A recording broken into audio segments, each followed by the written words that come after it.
Hello everyone, আমি প্রদীপ্তা। সবাই কেমন আছেন? আশা করি সবাই খুব ভালো আছেন, আর আমরাও ভালো আছি। অনেক দিন পর 7 তাড়াতাড়ি ঘুম থেকে উঠে স্নান টান করে রেডি হয়ে বাবার সাথে বেরিয়ে পড়লাম। আমাদের এক জায়গায় নেমন্তন্ন আছে, সেখানেই যাচ্ছি। দিনটা ছিল 16 ফেব্রুয়ারি, রবিবার। দুপুরবেলা খাওয়ানো দাওয়ানো নেমন্তন্ন রয়েছে আমাদের বাড়ির কাছে যে বিয়ে বাড়িটা রয়েছে সিটি সেন্টার, সেখানেই গৃহপ্রবেশের নেমন্তন্ন। গৃহপ্রবেশের পুজো যেদিন হয়েছিল সেদিন বাবা গিয়ে পুজো দেখে এসেছিল। আমি যেতে পারিনি, ঘুমোচ্ছিলাম বলে, তাই আজকে একেবারে খেতেই যাচ্ছি। শীতকাল যে পুরোপুরিভাবে আমাদের বিদায় জানিয়েছে তাও কিন্তু নয়।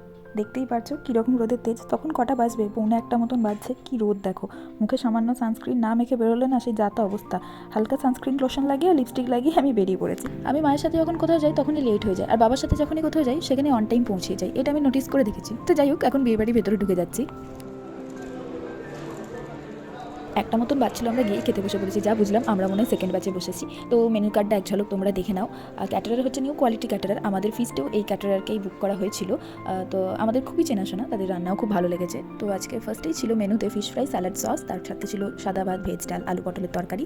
তারপর ছিল রুই পোস্ত। আমি বিশেষ মাছ টাছ পছন্দ করি না, তাই বাবার কাছ থেকে অল্প নিয়েছি। এখন আমরা রেস্ট নিচ্ছি। অনেক খাওয়া দাওয়া হয়েছে, এরপর আরও অনেক পদ বাকি আছে। একটু রেস্ট নিচ্ছি, তারপর আবার খাওয়া দাওয়া করবো।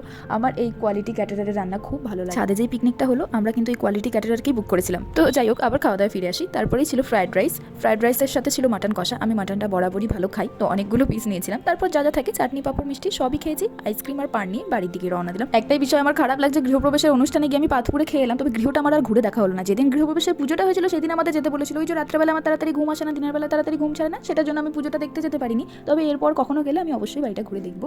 অনুষ্ঠান বাড়িতে পাড়ার অনেক চেনাশোনা মানুষজনের সাথে দেখা হয়েছে। দেবুদার সাথেও একটা সেলফি তুলে নিলাম। এখন বাড়ি চলে এসেছি। বাড়িতে এসে আমি জুত করে পানটা খাচ্ছি, আর আমার পান খেতে ভীষণ ভালো লাগে।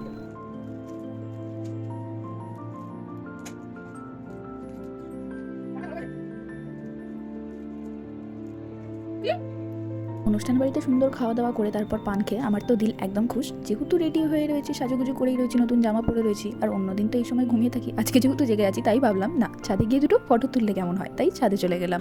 দুপুরবেলা নিমন্ত্রণ বাড়িতে কবজি ডুবিয়ে খেয়ে ড্যাং ড্যাং করে ছাদে তো চলে এলাম। তারপর এসে দেখছি বাপরে বাপ, রোদের কি তেজ!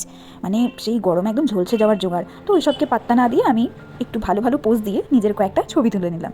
কারণ এরকম ফটো তো বারবার আমি তুলতেও পারি না। আমার বেশিরভাগ ফটো বন্ধুরাই তুলে দেয়, তবে যখন একা থাকে নিজের ফটো নিজেই তুলি। ছবিগুলো কেমন হয়েছে আমাকে কিন্তু জানিও। আজকের ব্লগটা একদমই ছোট হলো। তো যাই হোক, এইটুকুনি ছিল আজকের মিনি ব্লগ। আর ভিডিওটা কেমন লাগলো সেটা আমাকে অবশ্যই কমেন্ট করে জানাবে। ভালো লাগলে একটা লাইক করে দেবে। দেখা হচ্ছে খুব তাড়াতাড়ি মিনি বা লং ব্লগ নিয়ে। আর অনেকদিন পর ভালো খাওয়া দাওয়া করেছি, একটু দিল খুশ রয়েছে, তাই আমি একটু ন্যাকামি করছি, পাগলামি করছি। এগুলো না হলে আমি সচরাচর করি না। তো যাই হোক, দেখা হচ্ছে খুব তাড়াতাড়ি পরের একটা ভিডিওতে। ততক্ষণের জন্য টাটা।